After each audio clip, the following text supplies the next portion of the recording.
Shalom, peuple de Dieu, j'espère que vous allez bien. Ici, Dieu fait grâce. Alors aujourd'hui, on se retrouve pour une nouvelle vidéo qui est une vidéo méditation.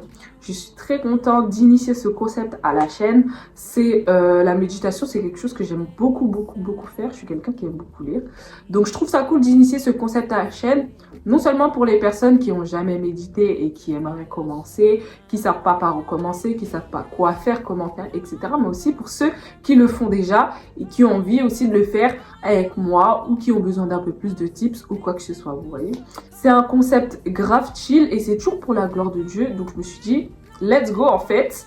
Donc sans plus attendre, prenez vos bibles les amis, moi j'ai la mienne et on va commencer. Alors, on va prendre Matthieu chapitre 8 au verset 23 jusqu'au verset 26. La Bible dit, « Il monta dans la barque et ses disciples le suivirent. Et voici, il s'éleva sur la mer une si grande tempête que la barque était couverte par les flots. Et lui, il dormait. Les disciples s'étant approchés le réveillèrent et dirent, « Seigneur, sauve, nous périssons. » Il leur dit, « Pourquoi avez-vous peur, gens de peu de foi ?» Alors il se leva, menaça les vents et la mer, et il y eut un grand calme. Amen. Alors, une chose à propos de la méditation, c'est vraiment comme quand, pour ceux qui s'en souviennent, comme quand on faisait des analyses de texte en français. Ça va être quelque chose de vraiment très simple, mais il faut le faire souvent, il faut s'exercer. C'est ça qui va travailler votre sagesse spirituelle, votre intelligence spirituelle. C'est ça qui va vous faire comprendre des choses petit à petit. Vous allez découvrir des trucs, etc., etc. Donc, ici, on va vraiment prendre tout ce qu'il y a à prendre. On va prendre tout le verset et on va décortiquer point par point. Donc déjà, première chose, il monta dans la barque et ses disciples le suivirent. Et voici, il s'éleva sur la mer une si grande tempête que la barque était couverte par les flots. Ok? Et lui, il dormait. Les disciples s'étant approchés le réveillèrent et dirent, « Seigneur, sauve, nous périssons. » Il leur dit, « Pourquoi avez-vous peur, gens de peu de foi ?» Alors, il se leva, menaça les vents et la mer, et il y eut un grand calme. Donc vous voyez là, j'ai vraiment fait phrase par phrase. Et c'est parce que sur chaque phrase, on va tirer quelque chose. On va y venir. Ok, donc, après avoir bien décortiqué le verset, avoir pris phrase par phrase, etc.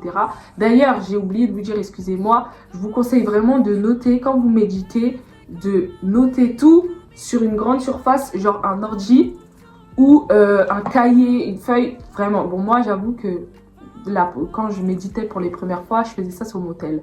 Mais en vrai, quand vous êtes vraiment concentré, c'est mieux.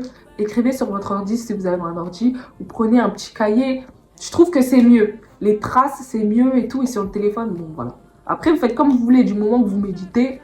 Voilà. Donc, après avoir bien retranscrit tout ce qui a été dit dans le verset, après avoir bien retranscrit phrase par phrase tout ce qui a été dit, tout ce qu'on peut en tirer, on va tout simplement voir comment on peut lire entre les lignes. Ça veut dire ne pas seulement lire les mots qui est écrit, mais pouvoir voir au-delà et pouvoir adapter cette vision à notre vie actuelle. Là, ce qui est écrit dans les versets, comment je peux le comprendre pour le siècle présent. C'est pas forcément ta situation, mais en tout cas pour le siècle présent. Ok. Donc, il monta dans la barque et ses disciples le suivirent. Donc, Jésus monta dans la barque et ses disciples le suivirent. On peut imaginer que Jésus t'emmène quelque part, par exemple. Vous voyez, vous allez comprendre à la suite du verset quand on va faire toute l'analyse pourquoi je dis ça. Soyez pas affolés. Donc, il monta dans la barque et ses disciples le suivirent. Donc, Jésus monte dans la barque, Jésus va quelque part, Jésus a un projet en tête, on va dire ça comme ça, ses disciples, nous les chrétiens, on le suit. Ok. Et voici, il s'éleva sur la mer une si grande tempête que la barque était couverte par les flots.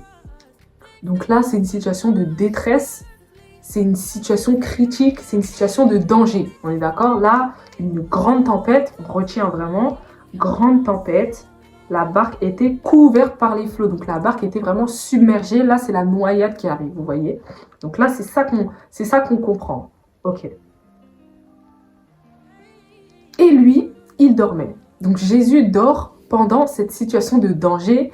Jésus dort pendant cette situation de tempête, pendant cette situation critique. Les disciples s'étant approchés, le réveillèrent et dirent « Seigneur, sauve-nous, nous périssons ».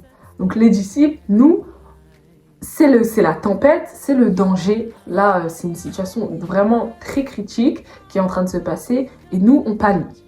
On panique. Donc, on va chercher Jésus et on lui demande de nous sauver. On est en train de couler, on est en danger.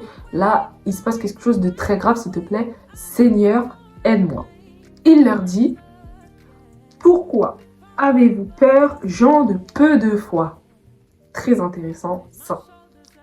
Pourquoi avez-vous peur, gens de peu de foi? Donc là, clairement, Jésus est en train de dire à ses disciples, pourquoi avez-vous peur alors que je suis là? Pourquoi avez-vous peur pendant cette tempête? Pourquoi avez-vous peur pendant ce danger? Je suis avec vous. Pourquoi avez-vous peur? Alors, il se leva, menaça les vents et la mer et il y eut un grand calme. Tout de suite, lorsque Jésus intervient, un grand calme. Donc la tempête n'est plus là, la tempête disparaît. Donc les dangers que représentait la tempête disparaissent. On ne panique plus, on n'est plus angoissé parce qu'il n'y a plus de tempête. On est rassuré, on est réconforté, on est consolé. J'espère que vous me suivez jusqu'ici. Donc maintenant qu'on a bien retranscrit, qu'on a lu entre les lignes, qu'on a un petit peu analysé et qu'on a vu cette situation, on va tout simplement en faire une conclusion. Donc on va pousser l'analyse un tout petit peu plus loin pour la suite. Donc comme on a dit, Jésus monte dans la barque et ses disciples le suivent. Donc on peut imaginer que Jésus va quelque part, Jésus a un projet et nous on le suit parce que nous sommes ses disciples, parce que nous sommes chrétiens. Et voici, il s'éleva sur la mer une si grande tempête que la barque était couverte par les flots. Une grande tempête, du danger, de la panique, une situation critique. On est submergé par les problèmes, on est submergé par la crainte, on est submergé par un danger, par une situation critique. Jésus dort pendant cette situation. Et je trouve que c'est vraiment ça qui est intéressant dans ces versets-là. Le fait qu'il dorme et ensuite le fait qu'ils disent « Pourquoi avez-vous peur ?» J'en ai peu de fois. Jésus, lui, il dormait. Pourquoi Dieu dort à votre avis? Là, on réfléchit, on se dit, Jésus, lui, il dormait. Pourquoi il dort pendant que c'est la tempête? Pourquoi Jésus-Christ dort pendant que la barque est couverte des flots? On est sur le point de se noyer, pourquoi Jésus dort-il? Quelqu'un qui dort alors qu'il est dans une situation de danger, quelqu'un qui dort alors qu'il est dans une situation critique, alors qu'il est submergé par les problèmes, et quelqu'un qui n'est pas inquiet, on est d'accord? Si tu es inquiet, tu ne dors pas. Si tu es inquiet, tu fais en sorte de régler la situation, tu fais en sorte de sauver ta peau, je ne sais pas. Mais tu ne dors pas. On est d'accord? Ok? Alors cela veut dire que si Jésus se permet de dormir pendant une tempête, c'est qu'il ne s'inquiète de rien. Et pourquoi il s'inquiète de rien? Parce que tout simplement, il est Dieu et qu'il sait qu'il ne risque rien. Encore plus loin, Jésus-Christ sait que le Père est avec lui en tout temps et en toutes circonstances. Jésus-Christ possède le Saint-Esprit et le Père avec lui en tout temps et en toutes circonstances. Il a toutes les raisons de ne pas s'inquiéter lorsqu'il sait que Dieu Tout-Puissant est à côté de lui et le protège, lorsque la main de l'Éternel est sur lui. Vous voyez, on commence à y venir, on commence à pousser l'analyse, on commence à pousser la méditation. Jésus dort, il ne s'inquiète de rien car Dieu est avec lui. Okay. Les disciples s'étaient approchés et le réveillèrent et dirent « Seigneur, sauve-nous, nous périssons ». Et ça, les disciples, donc on a dit que les disciples, c'était nous les chrétiens. Et nous, dans ces situations, contrairement à Jésus, on fait quoi? On panique. Contrairement à Jésus, on fait quoi? On est affolé. On se sent en danger. Et on peut constater le contraste entre l'attitude de Jésus et notre attitude. Ok. Et je dirais même plus loin, nous qui aspirons à ressembler à Jésus-Christ, nous qui aspirons à imiter Jésus-Christ, nous devons prendre exemple de ce comportement qu'il a abordé en ce temps, de ce comportement qu'il a abordé lors de cette situation. Vous me suivez? Ok. Et alors, pendant que les disciples paniquent et réveillent Jésus pour que Jésus les sauve parce qu'ils pensent périr, Jésus dit, « Pourquoi avez-vous peur, gens de peu de foi ?» Et pourquoi il dit ça? Du coup, avec tout ce qu'on a analysé auparavant, ça nous pousse au fait que Jésus leur répond ceci, parce que je suis avec vous, pourquoi avez-vous peur? Je suis avec vous dans cette barque, pourquoi avez-vous peur? Ça veut dire que je suis avec vous dans cette barque qui peut être ta vie tout simplement. Je suis avec toi dans cette barque qui est tout simplement tes problèmes, qui est tout simplement ce projet que tu as en tête. Je suis avec toi dans cette barque qui est ta vie spirituelle. Je suis avec toi dans cette barque. Pourquoi as-tu peur? Je suis à tes côtés, tout simplement. Je suis à côté de toi, vraiment. Pourquoi as-tu peur? Je t'accompagne, ma main est sur toi. Pourquoi as-tu peur? Même si c'est la plus grande tempête du monde, tu sais que j'ai le pouvoir en un instant de calmer les flots et les tempêtes. Pourquoi as-tu peur? Seigneur Jésus, incroyable, incroyable. Et enfin, alors, il se leva, menaça les vents et la mer, et il y eut un grand calme. Comme on a dit, Jésus-Christ, Dieu Tout-Puissant, Père éternel, il a le pouvoir de calmer les vents et la mer en un instant. Et les vents et la mer, comme on a dit, c'est tes problèmes, c'est tes inquiétudes, ta crainte, c'est ta panique, ton angoisse. Et Jésus-Christ a le pouvoir divin d'éradiquer tout cela en un seul instant. Il a menacé le vent et la mer et les flots se sont calmés instantanément. Ça veut dire que invoque seulement le nom de Jésus-Christ. Dis seulement à Dieu. Crie à Dieu, Père, aide-moi. Et en un instant, il va calmer les flots et les vents. Tout simplement. Maintenant qu'on a analysé tout ça, on a retranscrit les versets point par point. On a analysé la chose, on a lu entre les lignes, on en a fait une conclusion pour le siècle présent. Maintenant, on va tout simplement voir en avant-dernier point, on va tout simplement voir en avant-dernier point comment je peux appliquer ces choses-là à ma vie. Donc là déjà, avec toute l'analyse précédente qu'on a pu faire, toutes les choses déjà qu'on a pu dire, tu as déjà une idée de comment appliquer ces versets-là et ce que tu as pu en tirer à ta vie. Donc, on a dit que lorsque la tempête se lève et que tu es submergé par les flots, ne t'inquiète de rien car Jésus-Christ a le pouvoir divin de faire cesser cela en un instant. Adopte l'attitude de Jésus-Christ. Lui, il dormait, il ne s'inquiétait de rien pendant la tempête car il savait que le Père l'Éternel, car il savait que l'Esprit de Dieu était avec lui en tout temps et en toutes circonstances. Il ne s'inquiétait de rien car il sait, je ne sais pas pourquoi je parle au passé, il sait que Dieu est fidèle et que Dieu ne l'abandonnera jamais. Peu importe les problèmes qui se présentent à lui, peu importe la tempête, peu importe les vagues, les énormes vagues qui vont se présenter, peu importe à quel point les vents sont forts, il sait que son Dieu est fidèle et qu'il ne l'abandonnera pas.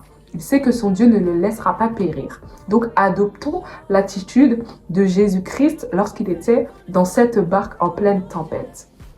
Et on a aussi dit que lorsque tu es submergé par les flots, donc par tes problèmes, tes craintes, par ton stress, par ton angoisse, lorsque tu es submergé par la tempête, qu'il y a beaucoup de problèmes, beaucoup de panique et que tu ne sais pas quoi faire, invoque seulement le nom de Jésus-Christ. Crie seulement à ton Dieu, Père, aide-moi.